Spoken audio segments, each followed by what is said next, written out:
I'm Danny, that witch next door, and you're listening to That Witch Podcast.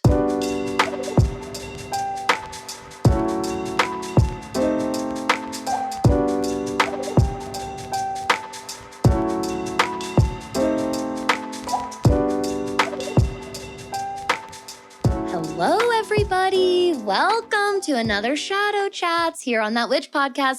I'm Danny, that witch next door, your host, guide, mentor, and instructor in all things magic, witchcraft, and astrology. And with me, as always, for Shadow Chats is the beautiful Ashley Michelle. Hello again. Hello.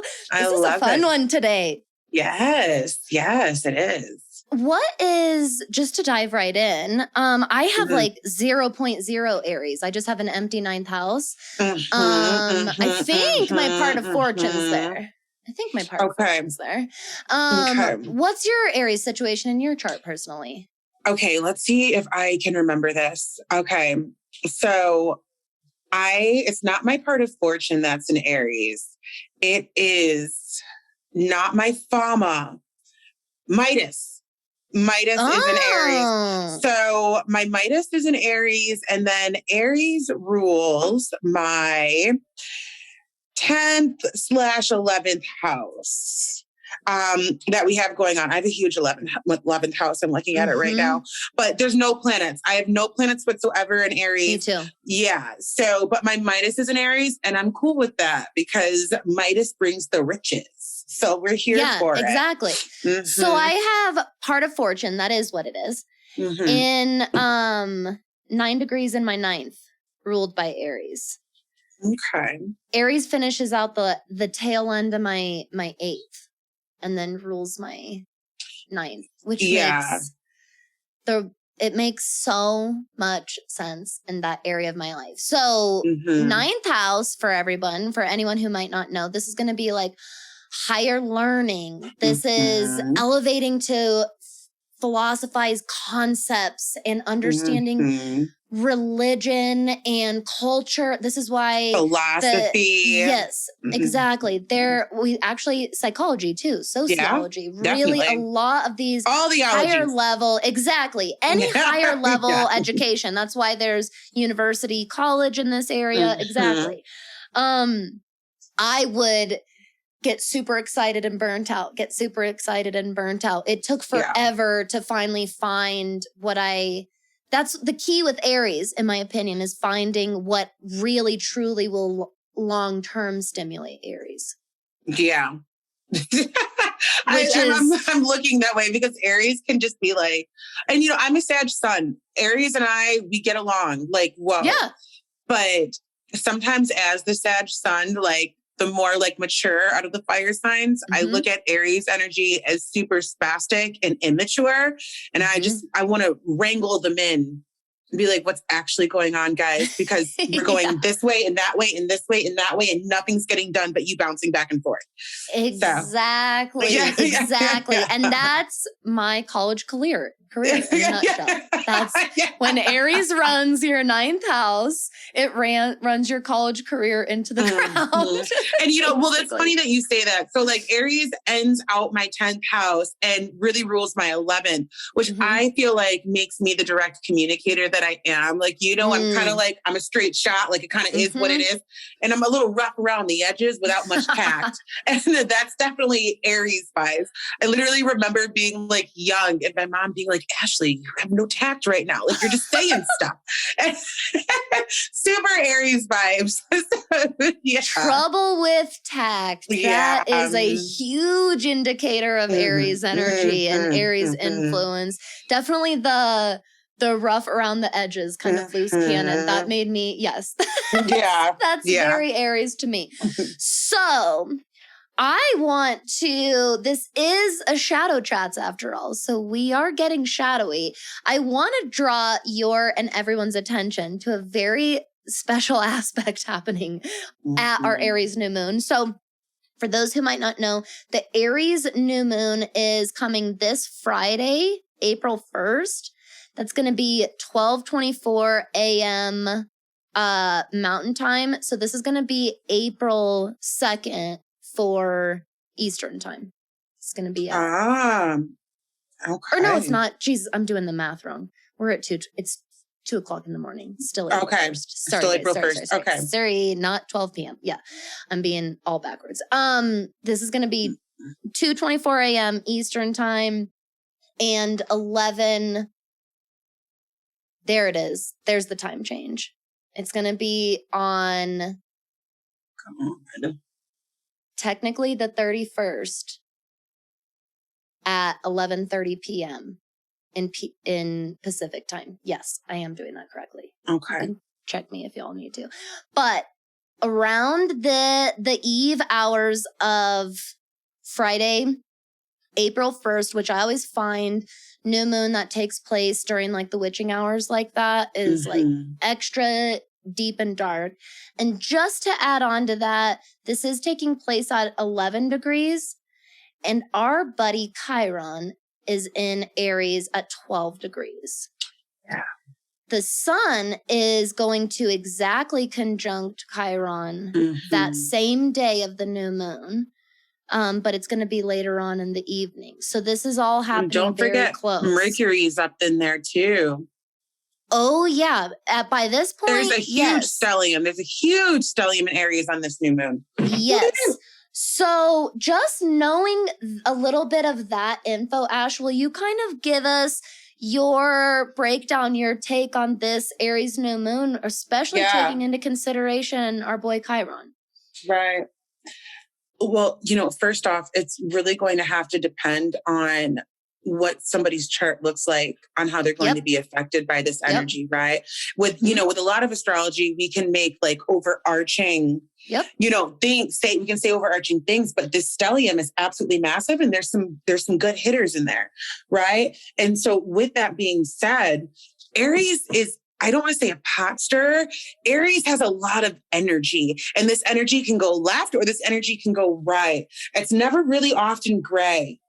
So, in my opinion, somebody with lots of Aries placements, I would truly avoid humans, to be quite honest with you. And the reason why I'm saying this is somebody with heavy Aries placements, you might say something out of turn. You might say something that might irk people. We've got a concentration of energy in Aries, including Chiron, the wounded healer.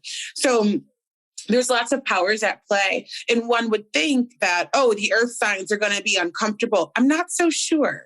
And the reason why is because somebody who has lots and lots of earth can better navigate this uptick in energy that might be a little unexpected and use it for their advantage. Because let's not forget, Aries is cardinal energy. Let's start something new. What are we working on? Where do we want to be in a month, right? It doesn't necessarily have to be spiritual stuff. It could be getting your spring cleaning done, right? Somebody who is a bit more balanced can kind of work with this energy versus somebody who has really heavy fire sign placements. We may have a bit of a hard time because we want to be reactive. It's easier for us to go there with all of this energy, just kind of swooping inside Aries. And I'm also talking about myself, again, Sag Sun, So, avoiding business interactions and maybe even client work, just because that area to be maybe a little tactless, a little lackadaisical, have disregard for people's feelings and emotions. It might just like fall off the tongue for somebody who's being super activated during this specific new moon. And then we hurt people's feelings and nobody wants that. Yeah. And there's a difference between being open and truthful and honest and like having really productive communication and then just saying something to say it, whether it's saying something to say it. And then sometimes Aries can do that. And especially Chiron and Aries, right? So traditionally, Chiron and Aries is, I'm afraid to rule. I'm afraid to lead. I don't feel like I have a sense of survival. I don't feel like I should be here. It's tons of imposter syndrome, tons of like, I'm not good enough. Right? Because Aries presents itself, I am good enough. I am the leader. They start the zodiac. They're the babies of the zodiac, but they're also the leaders of the zodiac. So when we're working with Chiron, we're turning it all on its head. And Chiron it's interesting, Chiron's role in this mix, right? Chiron is playing with the sun, our ego. Chiron is playing with Mercury, communication. And Chiron is also playing with the moon, our emotional bodies. And I'm not sure if I want to play that game. It's a big game. It's a lot. Right. That really is a lot. I feel like when we have a sun Chiron conjunction, we're really lighting up all those wounds and fears, right? Yeah, really, great way to say really it. Yeah. Illuminating all that. If you practice a lot of shadow work, practice a lot of self-awareness, I think that's going to hit a little different. Yeah. I think if you're someone that keeps those parts in the dark, which let's be honest, Aries does. It's not the biggest natural shadow worker, right? No. Definitely Aries not. That's cannot why Aries be bothered. Right. Aries struggles with ego stuff. So Aries specifically doesn't explore the ego very well. And because it's the sign of action, it can act very fucking unconsciously. Very just acting and just only being in action, right? And so if you're someone that really constantly buries things away or tries to minimize your own past and your own wounds and your own trauma, it's fine.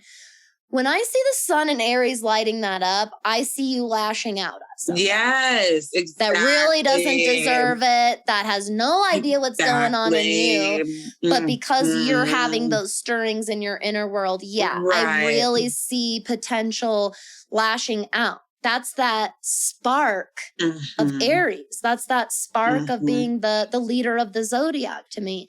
So, and that's why too, our earth signs, like I feel like our earth signs and our water signs are probably going to be fine, which, is counterintuitive because when we started this year, you had Jupiter going through Pisces and then you had Jupiter going through Aries. There was a lot of influence on how this is the year for a lot of the fire signs. And this Aries season, I don't know so much, not to say the whole season, but this new moon in specific, I don't know so much. Totally. And keep in mind too, everybody, when you brought up Aries being cardinal, that made me realize Cancers and Capricorns. If you have big Capricorn or big Cancer placements, this is squaring your chart in a big way. This giant aspect, conglomerate. I'm a Cancer rising with the Capricorn stellium. I'm going to be taking bubble baths on this new moon and turning my phone off. Yes. My Chiron is in Cancer. Right. I was like, no, thank you. Chiron and square, I Chiron. have the Cap stellium. Right. I know. Right. I was like, that's just a lot. And then Libra, all of you, this is going to be a big opposition. Yeah. If you have big Libran placements, this is going to all be the sun, the Mercury, the moon, Chiron staring just straight down the barrel. Right. All sorts of friction. Yes, exactly. So I agree. This is normally the new moon for me is this really still time. I take permission to be really still and be really quiet. I think that there's going to be a lot of high energy, right? That Aries brings, plus with 100%. These other players. I think there's going to be restlessness. I would love to hear from you what your advice is for those people that are going to struggle with this inevitable restlessness, because the key with Aries is where you direct the energy. Move. Yeah, exactly, that's a great question. Ground. Like we in general can't get enough grounding, but specifically on this new moon, it's going to be our best friends. And a lot of parts of the world, the snow has lifted. It may be a little rainy, maybe not, who knows, but just allowing yourself to go outside and putting your feet in the grass or the soil barefoot for just a little bit of time is truly going to help. I feel like everybody's like always scrambling, like, it's the new moon, it's the full moon. Like, what do I do? What can I do? They want this big, huge ritual when really like maybe just do 5 minutes of grounding, like standing, like palms open, eyes closed, just like still, just receiving that energy from Gaia is really going to help, especially people with heavy Aries placements when everything is being illuminated right now, or even Libra placements, because like, Libras get uncomfortable with all of this stuff. So like if you have hella Libra placements, Libra's like, people are arguing, I don't know what's going on. Like that's their version of restlessness. So, and then the squares, the Cancer and the Capricorn squares, if this new moon isn't really like designed for you, Maybe do some grounding. Reconnecting with water is always a big one. I'm super into spiritual baths during the moon phases. Like, I can't get enough of it. Put my favorite crystals in there, some oils, and like zen out. So yeah, that's what I would say. I think grounding is going to be a big one. I love that a lot, because I really think that's where Aries gets themselves into trouble. 100%. It's not knowing where to direct that energy. And not knowing when it's time to ground. Yep, that's exactly. Yeah. That's where the lashing out comes from. The chronic project starters. Yes. Who am I talking to? All y'all who don't know how to finish a thing to save your damn life. Chronic project starters, for sure. This is still a new moon, right? We're still at a new beginning. We're still planting some seeds. The first new moon of the zodiacal new year as well. Yes, exactly. Right. So we're at quite the new beginning here. So maybe asking yourself what actually lights you up and stimulates you. Because for Aries, it is easy to get stimulated. But the come down is the son of a bitch. Yes. But what's the actual thing that fulfills you, not just drains that you and spends your energy? That stimulation. Yes. Versus this is amazing, K-Don. Yes. Where do we get that consistency? Consistency is something that Aries needs to work on. So yeah, that's a good intention to incorporate into your work for the very much so. Something that came up for me while you were talking that's a little off topic, but I think super important. I think that we're the same. I think that you and I are, and a lot of my clients aren't quite here yet. We're at this point in our spirituality where we realize, like, you do the big boy spells, like you do the big rituals when you got to do them. You whip out all the stops.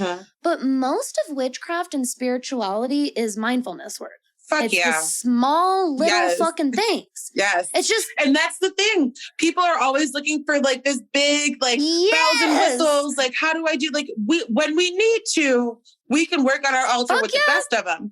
But so much of witchcraft and manifestation is truly, it's mindfulness. It's making sure we're observing our thoughts. It's making sure we're taking care of our bodies. It's making sure we're communicating with intention. So much of it is that. And I think somewhere it gets lost in the sauce because, you know, we have TikTok and Instagram and all these aesthetic-based social platforms. And it takes away the root of how to get what it is you desire.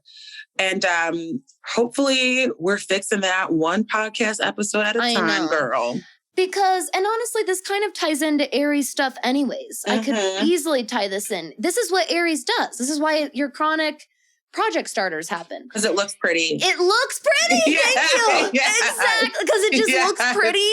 And it's like, I want to do that. Okay. But that person that did that beautiful Persephone altar that just resonated with you, that person did that because she formed this connection with Persephone and sat with her, and Persephone guided her. And guess what? Most of their relationship wasn't all pretty on the outside. It wasn't like all pretty. That person's probably been working with Persephone for 10 years.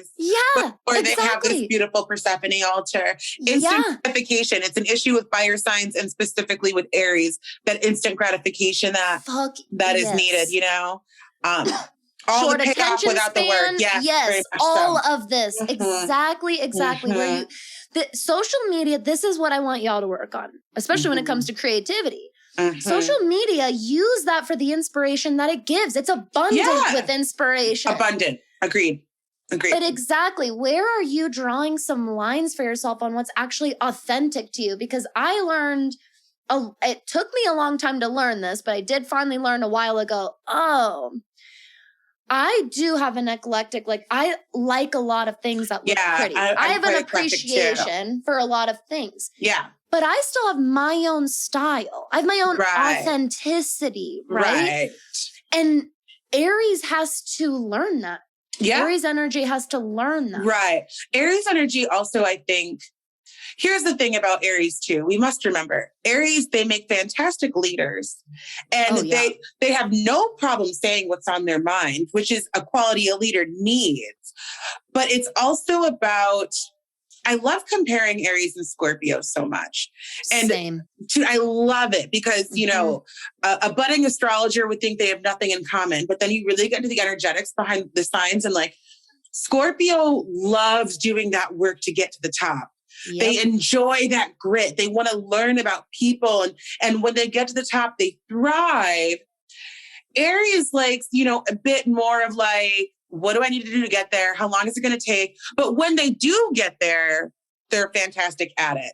The thing about Aries energy too, also not to tangent too much, is like brooding. And I don't want it to be like an Aries bashing session, but this is like, if you have a lot of Aries placements, it is a shadow chat. Fact, it's a shadow chat.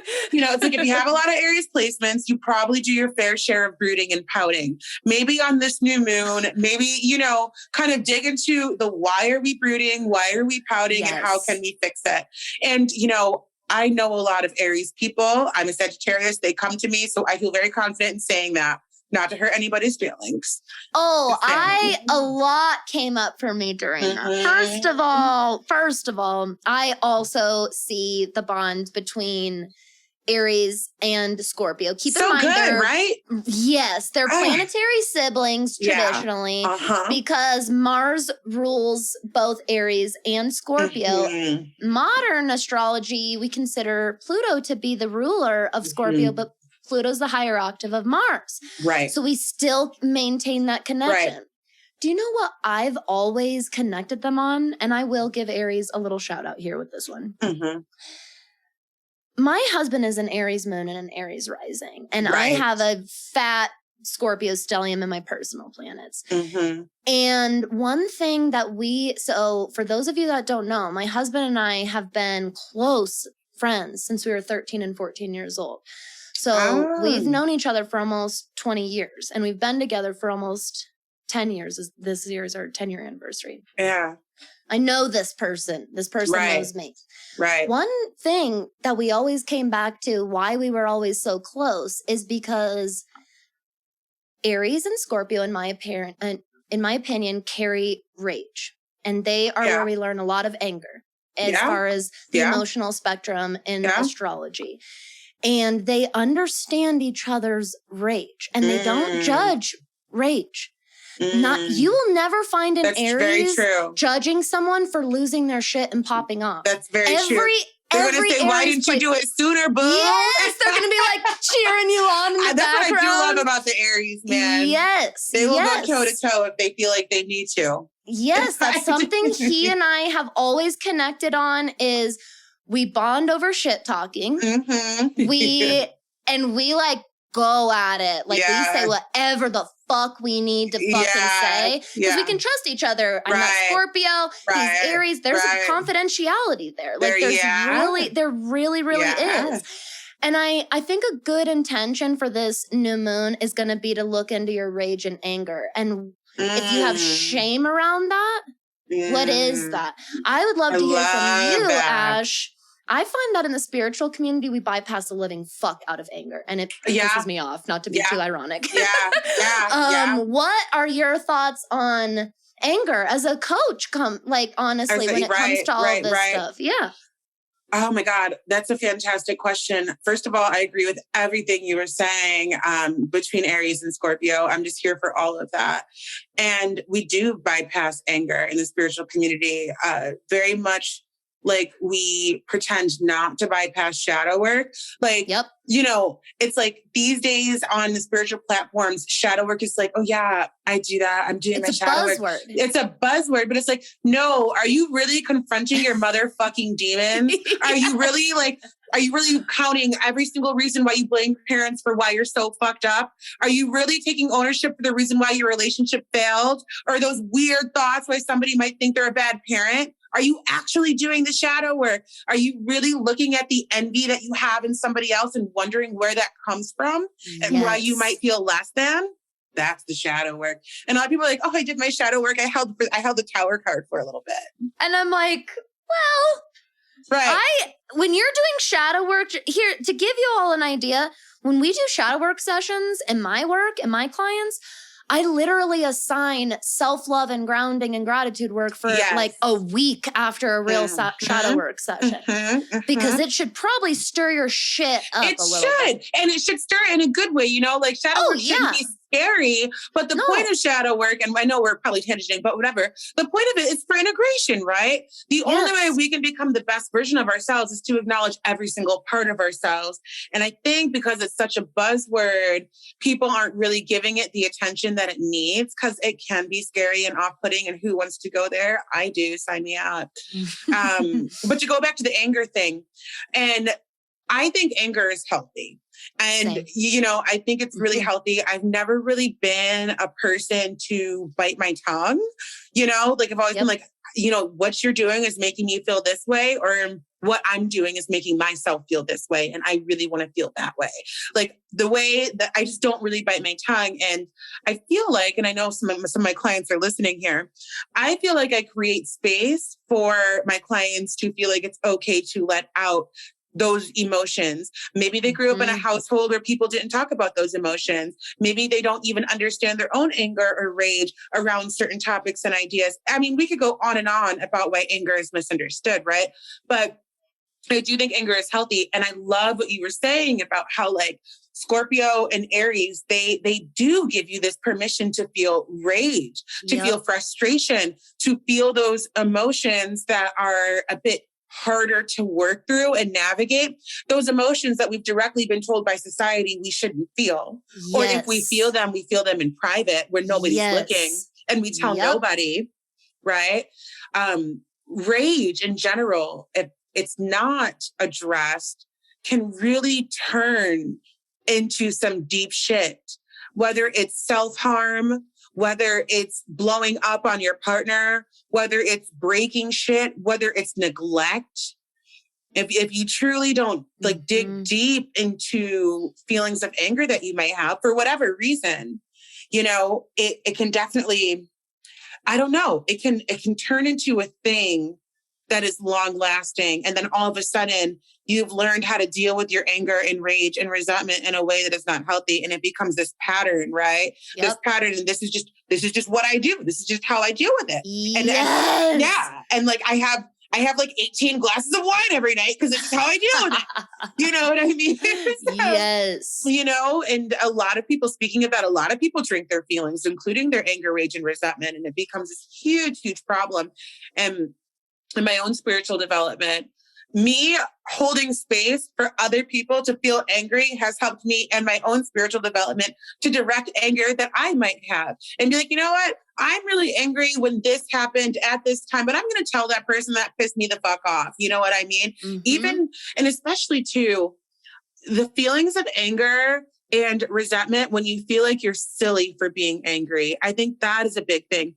Aries never feels silly. They never feel silly about their feelings, you know, even when they're pouting and brooding. I always say Aries gives all the fucks. They take it seriously. They embody passion in so many ways. Seriously. Yes, they give a fuck. They give a fuck. Like nothing about how they feel is silly, is unjust, is wrong. Very different than Gemini. Right. Yes, very different than Gemini. It's crazy. And, you know, to take a bit of those lessons, because I have found myself, I'll speak for myself, I'm sure some people can relate, feeling silly about why something may have upset me. And because I feel silly about it, I may not say anything because it's just stupid, you know, and Aries wouldn't take that. You piss them off and you're going to acknowledge it. And I admire that about them. I do. So. I really do too. That's a really, really good point. That's why Aries is an easy target for shadow work. Not gonna lie. Sorry, not gonna lie. But this is also some of the huge, amazing things that we learn from Aries. First of all, we are born with anger. If Aries is the first sign of the zodiac, we're born with this rage and passion. It's here for a reason. So anytime anyone out there, anytime you hear that there's this natural part of yourself that you're supposed to change or shove down in a way, you need to be a little curious about that because 100%. That's not how it works. 100%. That's not moving on from your anger. When you were saying all of that, that made me realize most people will use their anger itself as like a coping mechanism. They'll just get pissed, lash out, and then it's not over with. Process, not process. Exactly. Yeah. And it makes me think of the Libra Aries opposition, because Libras never want to ruffle any feathers, right? Oh my God. Libra is known opposite. They don't want to stir the pot. They love everybody. Everybody's right. I love to describe Libra energy like Libra's in the middle of a fight between two friends. Libra's with friend A. Yes. And be like, yeah, you're totally right. Then Libra gets with friend B. Yeah, you're totally right. Libra is always fucking Switzerland. And, because they do want to create that peace. They do want to create that peace, but sometimes it's not about peace. And that's sometimes it's about justice and logic, even though sometimes the Aries can be illogical. It doesn't mean the Aries is always wrong. And they're definitely the person you want to have go to bat for you when you're dealing with some deep shit, or when you feel like you've been wronged in some way. To have an Aries on your side, I mean, that's kind of priceless, because they will, an Aries or a Libra, if you're fighting a big fight, Aries all day. Absolutely. You know what I mean? If the first zodiac sign that's going to stand up and tell you to stand up for yourself or do it for you is Aries. There's a few others that will, but Aries is going to jump up before you even ask for help. Exactly. You don't even need to ask the Aries for help, because they got it. They are the fiercest independence warriors. Yes. I always say, like, one of the things they're the most passionate about is authenticity and individuality. They will always fight for the little guy because of that. Yes. They will always fight because it's someone's individual right. Who cares if it's not the norm? Who cares if more people, right? That's really the beautiful energy we learn from Aries, honestly. That's why I think that looking into exactly in your chart, like what house Aries rules for you. Do you have any planets there, right? This is really going to help you start at least looking at these different themes, but also your Mars placement, definitely. Oh, yeah, for sure. I have a Mars in Scorpio, Scorpio 5. So that's an interesting placement for me. I'm going to ask you, Danny, how would you interpret that with this new moon? I love Scorpio Mars. It's always a lovely little surprise to see in a chart. I have another amazing listener who's probably listening right now, my other Ashley. Hi, Ashley. She has a Scorpio Mars in her first. She's a Scorpio rising. Ooh. Mars first, too. She's fiery. Yes. Oh, yeah. And so, okay, my thing with Scorpio Mars is this is one of my opinion, one of my most like raw energies. It's something about that traditional rulership.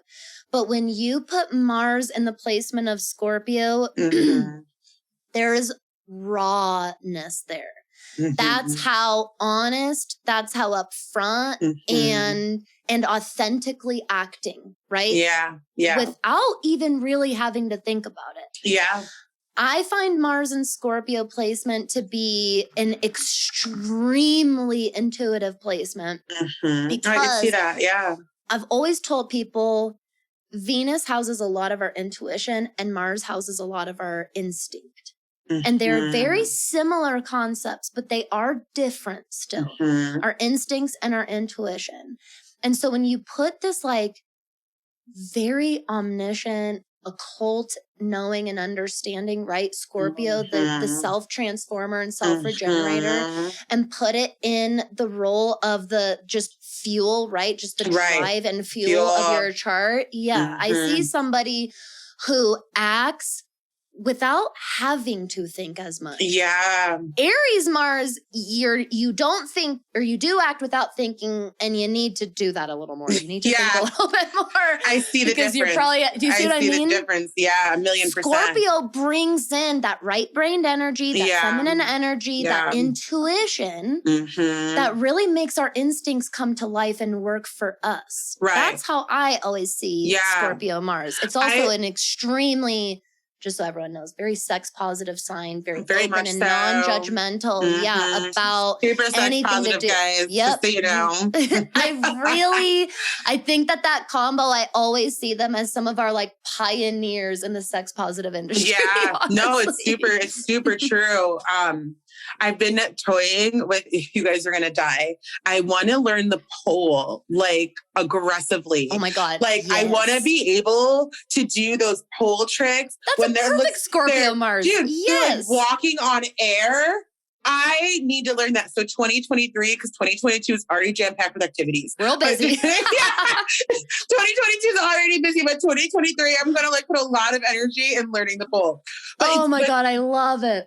It's funny that you said instinct. I was having a conversation with somebody just before you, and I don't really know my human design well, but this person looked it up, and she asked what my human design was in my authority. So she looked it up. I'm a 1-3 projector with splenic authority. All you human design people are probably dying right now. Apparently, splenic authority is acting with instincts. Oh, isn't that crazy? She was giving me all the rundown. She's like, your instincts are always going to be right with the splenic authority. Like you need to always make sure you're working with and through your instincts. Isn't that crazy? Oh my God, that's really crazy. I know. And now you're saying it again. And so that is clearly spirit speaking to me. Yes. Girl, what do you feel like doing? Do that. Yeah. Like your instincts. Yeah. That's what, as soon as you said wanting to learn pole and watching these like smooth movements of dancers, Aries Mars is not going to be smooth. Scorpio Mars, there's a smoothness there. I have a Scorpio Venus, Scorpio Sun conjunction, and a Scorpio Mercury. So I can have this smoothness. They gave me a retrograde Gemini Mars to balance it all out. So I only get doses of my smooth coolness, and then it just goes to shit. Right? Yeah. Then the awkward, quirky girl comes. Yeah. So it's like, hey, I'm here too. She brings her like notebook to the party. She's like, hey. Yeah. That's a really good description. I love it. Yeah. But when I see Scorpio and those personal planets, especially over our actions like that, smooth. And really being able to trust in your intuition. If you have a Scorpio Mars out there and you struggle with that, you got to work on just trusting yourself because you got the toolkit. You chose the toolkit and you have it here now. I love how you explain that.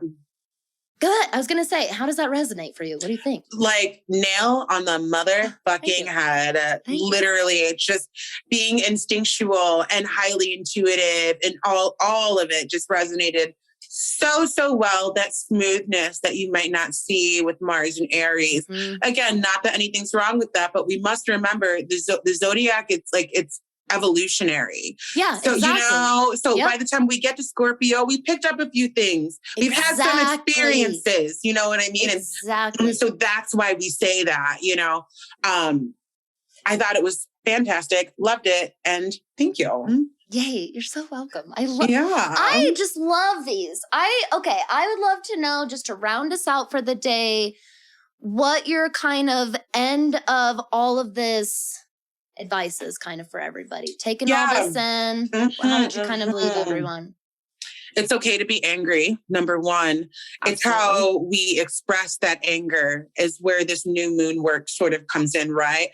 So when trying to figure out what the hell am I going to do for the moon cycle, I always let's go back to basics.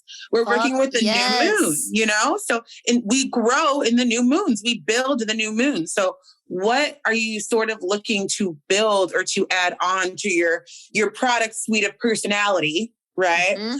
That you might want to do better at? Are you impatient? Do you want to build more patience? Are you quick to anger? Do you want to be a bit more slow to anger? Do you have a problem expressing when you are upset? Do you feel like you're going to step on people's toes? Or do you feel like what you're upset about is stupid or not valued? Do you want to value your feelings more and grow that a bit more? These are the areas that we need to focus our attention. And grounding. So much of that. And, if you want the bells and whistles, Working with reds and oranges on your altars is always great. Using your athame, or also known as just a regular knife that you use for your altar.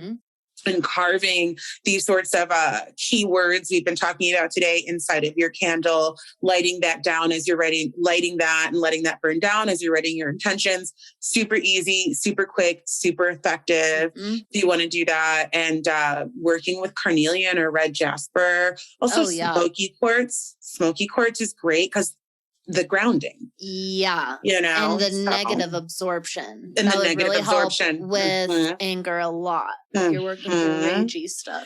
And also journaling, like, why are you so fucking angry, boo? Like, what's going on? Like, if anybody out there is having, they're having issues around their rage, instead of like, I'm too angry, I'm going to develop patience. Why don't you take a pause and really dig into what's actually happening? And that's a form of shadow work, you know? Exactly. I love all of that. Anything to do with Aries, the kind of natural first house energy, you know, working with Mars, fire anything. Yeah. I'm glad that you brought up candle. Yeah. Yes, fire anything. Wonderful right now. Truly. Don't be afraid to work with and lean into this Chiron. I agree, though. Do it on your own. Aries is about self. Yes, Aries is about self. You don't need to involve everybody. I loved that part of your advice. Don't be afraid to cancel the plans. Yes. And fucking stay home. Right. Don't let people that are like, you never go out with us anymore. You're on your own fucking journey. Or getting involved in like emotionally charged situations. You know, there's a lot happening within the collective right now, and everybody has a fucking opinion on this new moon. You know, personally, I would stay away from emotionally charged conversations and situations and topics and ideas that kind of get you going and get all your panties in a bunch, because everybody's going to be a bit more sensitive around this time. Absolutely. Honestly, be really safe driving, because with Mercury and like with the road rage, and just be the first one to say, I'm going to let it go. Yes. And that's a hard, Aries can't let shit go. No. Very good point. Take a knee. Be the first to take a knee. Yes. It's okay. If you're playing tug of war, what happens if one person lets go? Like, the game's over. Right. So, walk away. Right. This was a good one. We brought the truth today. Not that we don't always, but this is a good one. Ashley, before we go, please tell all of us, especially our new listeners, where can we find you, follow, and support you? Yes. StarSeedShadows everywhere. TikTok, StarSeedShadows.com, IG, StarSeedShadows. I do have a workshop coming out on the 27th of April, the Venus-Neptune conjunction. It's called Ascension Symptoms. So inside of the workshop, I'm going to be doing a live channeling. You're going to be able to ask all your ascension questions. We're just going to be bonding over how tough this road less traveled is, and making it less tougher through communication, validation, and community. It is going to be capped. So if you're interested, sign up. I love that idea. Spirit gave it to me yesterday. Spirit gave it to me yesterday. Spirit was like, Ascension Symptoms, the month of April. And I'm like, I thought we were going to wait. And then Sarah was like, no, we're not waiting. I'm like, okay, we're doing it now. We need it now. Clearly, you know. So I'm excited about that. Yeah. Yay! Everybody, all of that info is in the show notes. Make sure you go follow Ashley. Make sure you subscribe to the show. And don't forget, Ashley has her own show, podcast. Goddess Complex. The Goddess Complex, darling. Also linked below. You can listen to it right now on this very app that you're listening to. You sure can. New episodes drop every Thursday, every Monday. And it's good. I am such a loyal listener of yours. I love it. Oh, I love it. Oh, this is so good. I love it. All right, everybody. Thank you so much for joining us. Stay safe. Stay seriously safe. Just make good decisions and stay magical out there. Bye. Awesome. Bye.